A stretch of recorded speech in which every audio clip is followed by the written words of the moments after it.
We're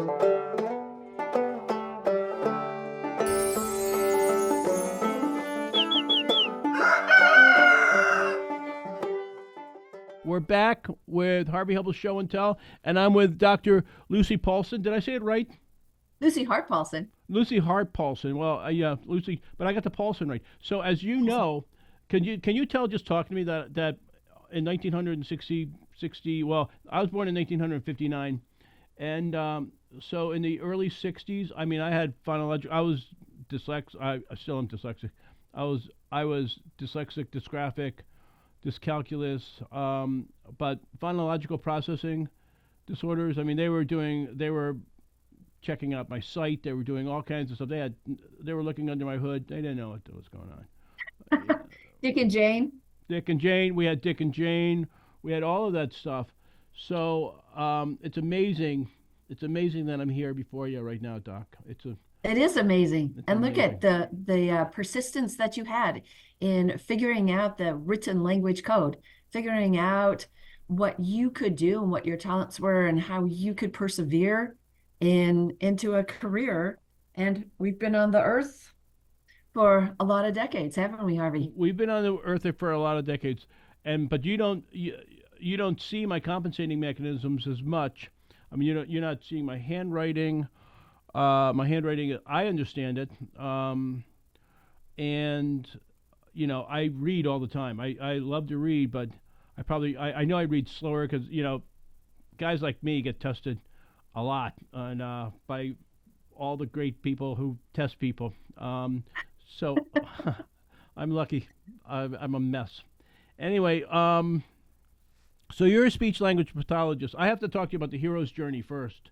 Your hero's journey, because I love the hero's journey. This is the hero's journey part of the thing. So I talk to a lot of people who are reading teachers, reading facilitators. When they were kids, they pretended they were teachers and they pretended they were librarians. When you were a kid, did you pretend you were a speech language pathologist?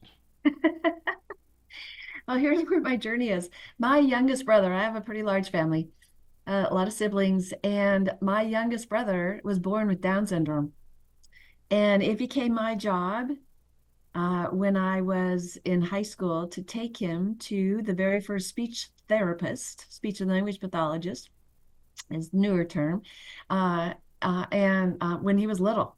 So we had a brand new speech therapist who came to work in our community, and my little brother Jamie got to go see him, and it was my job to take him because my parents were, doing all kinds of other things, and it was such a fascinating journey of watching what Fred, the speech and language pathologist, knew and understood, and how he was able to help my brother learn how to communicate verbally in a much better way before or more than just what the grunts were or the gestures that he had been using.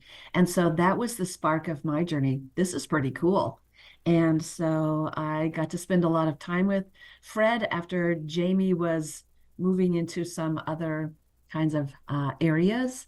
And I knew when I was in high school that I was going to go to college, and that was what my career was going to be. And I've had not one lick of regret or wish that I could do something else. And I'm so grateful for the experiences that I had early on and the queries, because we're always learning, that have brought me to this point. Well, It's so when mom and dad were doing all this stuff, putting bread on the table, and you've known, you're older than Jamie, so you've known Jamie his whole life.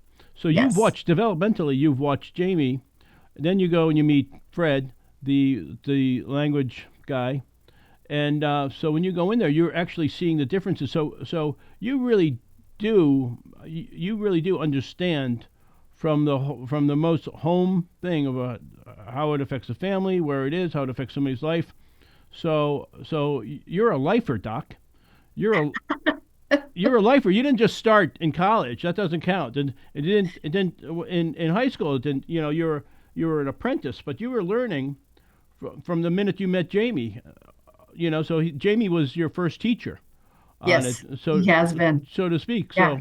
Jamie's your first teacher. So you go through this, then you go through college. What happens when you're in college? You're going to visit classrooms, or what happens? What happens in college now? How you keep doing this?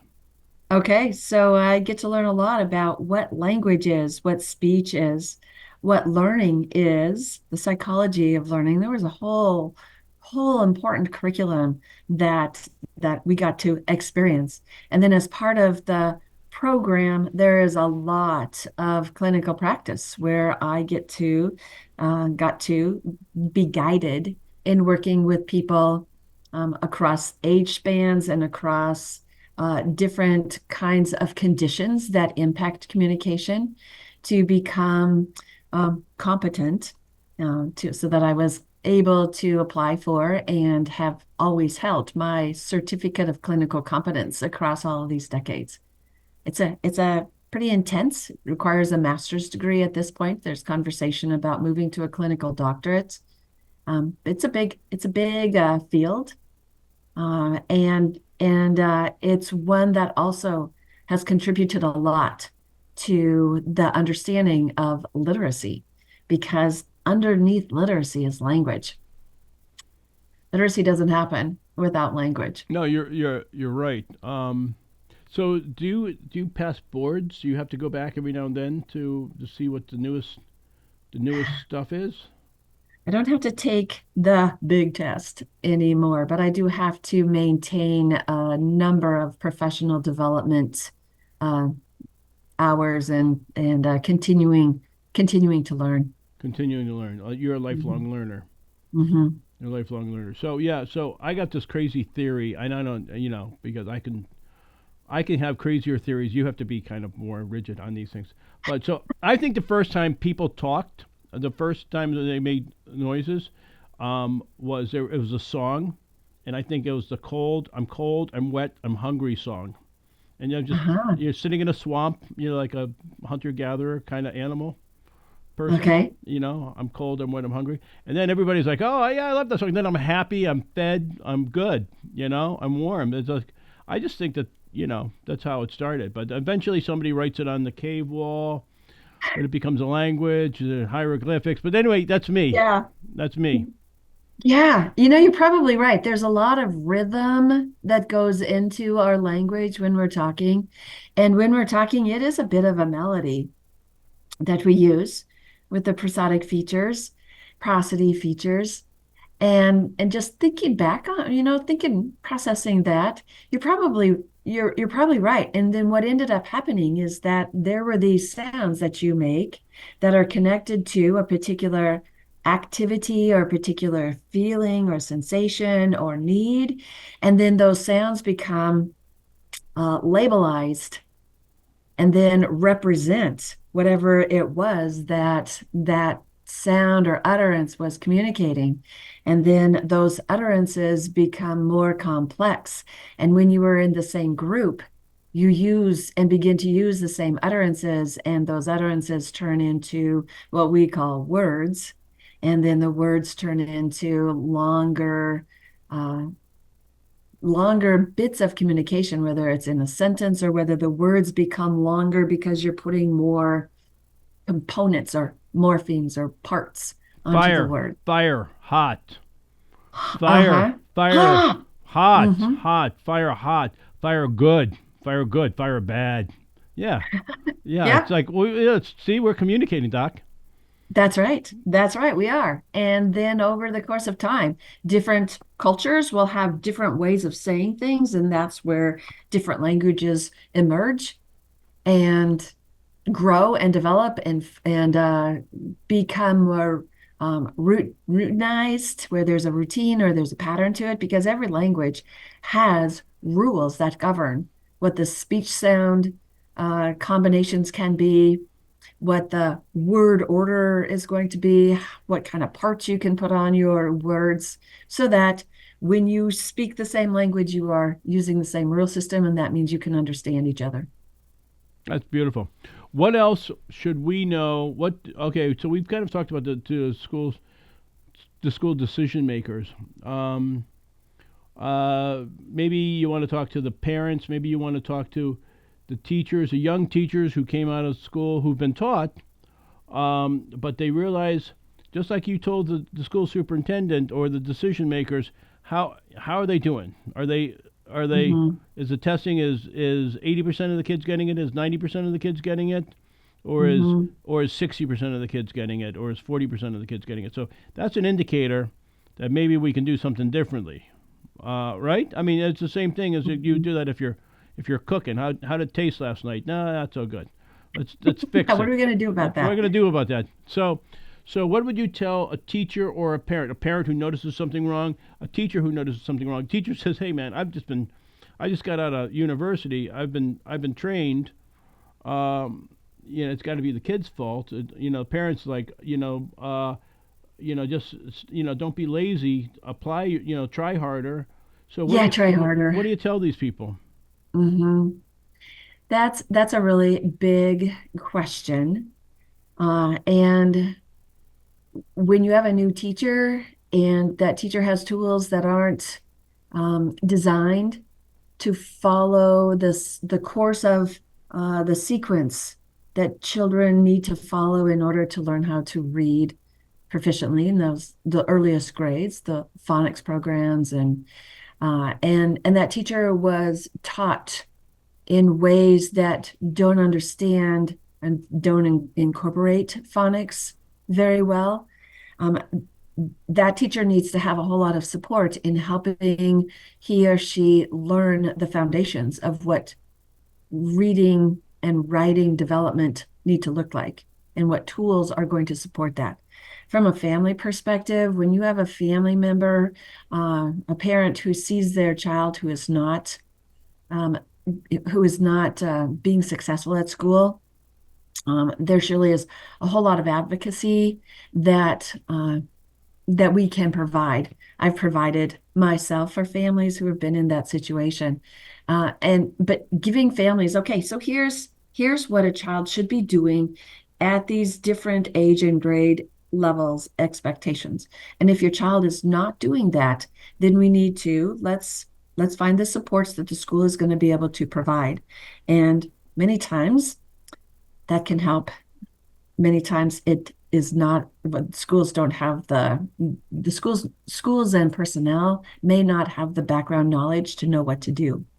I will say, if they participated in professional learning, that does help illuminate what the science of literacy is, then you're going to be much better able to help all kids, and you won't even get into that Well, process. we know that there's unity in community. We know that in a healthy leadership, everybody you have to have to make it work, to make the dream school, which happens maybe 30% of the time, maybe 40% of the time now, but we can do Yeah. more. Um, you have to have everybody working together, all cylinders firing. Hmm. And I talk to enough people that sometimes the top-down approach works. Sometimes the bottom-up approach works. Each of these is uniquely different. The Hmm. thing is, you just never give up. You just keep knowing Yeah. what's possible. You do what you said in this episode and last episode, and that's check the data. And Hmm. the data doesn't lie. Um, you're gonna When you have valuable, when you have good data, when you have good data, it's not going to lie. When you have data that you're not really sure how it's collected or not sure how to use it, that speaks to another issue. And that again leads back to what professional learning needs to take place in order to um, help you develop those understandings that are going to make a difference. Yeah, if you're gathering data from assessments that are not very reliable or very valid, then your data is not going to be there. Uh, but there are, yeah, I'm gonna yeah, stump Dr. Lucy. How do I know my data's good? How do I know? I think I just collected all my data. I'm pretty yeah, happy. I'm a happy data collector. And now you're telling me that my data's not good. maybe not good. So we're going to look back at the source. How is that data? What tool did you use? And I used the tool that the last superintendent, the last board of education. I'm the new guy in the board of education. yeah, I've been here. The guy who was here for 6 years. The last thing yeah, he told me was, "This is good data. Forget about good. it. Forget Yeah, about it." So I use that. So I use it on hearsay. Isn't that good enough? that's pretty good. But Harvey, I think that's where we're getting into trouble in this whole understanding of what science You're is saying that trust but verify. Trust but verify. trust and verify. You're saying trust Yeah, but verify. So yeah, because this look is at where little the kids, these source are little is. kids. These are where the sources are, because these are little kids and they're ultimately responsible for us. So we can't just I just can't take the old big cigar who just walked out the door and told me this is good data. Yeah, I have to look at this. I have to if yeah, my schedules, I'm not doing very good. I'm 40% of my kids are at level. Maybe 50% of my kids, we can do better. So maybe my yeah, data's not good. I'm finding out. What about those kids? Oh, we don't do their data. We don't do the kids from the special needs class. We don't do that. yeah. We cut that out. So it's trust but verify, and and so it's always like always resharpen the saw. If we wanna if we want a good tool, we have to resharpen the saw. That's right. We have to keep looking at it and seeing if what we're doing is reliable and if it's valid. It has to be reliable first. Because if you Perfect. have if you have bad data, then you still are in a quagmire. You're in a quandary. Yeah, Quest for good data. Okay, so we're getting good data. That's I like that. And we're gonna check the sources. Um, and it's not bad to you get a gut feeling, and you're talking with other educators and other people in your field. You're talking to, as a parent, you're talking to other people. As a parent, you go in and say, is the practices we're doing here at the school aligned with the science of reading? Uh, Anybody you talk to when you're with the education people, you're saying, is it aligned with the science of reading? Am I right? yeah. Well, everything is saying it's aligned with the science of reading right now because that's how you're going to be successful in selling whatever product you're trying to promote. Then how do I And know? that's How do I know it's good data, or how do I that's know the fire is good or fire is bad? How do I know this, Doc? how do you know that? Yeah, it takes a lot of work in understanding what your own professional development is. And do you have valuable professional learning or not? Was the program that you went to as that new teacher was it a program that was um, helping you learn and know what what phonological awareness, what phonics is, what is syntax, what's morphology, what is the writing process, what are the developmental stages of the writing process? Or was it a program that promoted more of that holistic approach to the with the philosophy that you just need to give children books and they're going to learn how to read? And so that's verifying what your understanding is. And if you went to a program where it was where that essence was, no, you just have to give children good books, and you have courses on what literature is, as opposed to courses on how to teach reading and writing, then you have a lot more work that you're going to have to do because you're not going to be successful in helping your children, most of your children, learn the skills that they need to learn. And so when you have a good assessment, and those are vetted, we know which assessments are going to give you the most reliable data, still the most valid data, because they were set up to be to identify the skills that we know are going to be important. And then they are done in a way that you can get reliable data from the students who are performing those tasks. Then you have good data, and you look at that and see where your kids are at, and that's going to be either confirming, yes, I know what it is I'm doing and we're doing well, or it can be alarming, we're not doing very well and we better do something different. I'm loving that, Doc. Okay, so in closing, what else do you want to tell anybody that we haven't talked about already? Besides telling Well, your grandchildren you love them or something like that, but what else? oh yes, I love them dearly. I think one of the biggest pieces of what my focus is now is the importance of talk, the importance of conversation back and forth, the importance of interactive and intentional talk with students, with our kids. That is face to face. It's not on a screen, because there's so much less talk that is happening in our young children's lives that they're not learning. They don't have the experiences and the opportunities to gain the kind of skills that they've had in previous decades or generations, because there are a lot of other competing activities that are removing or that are taken away from the talk.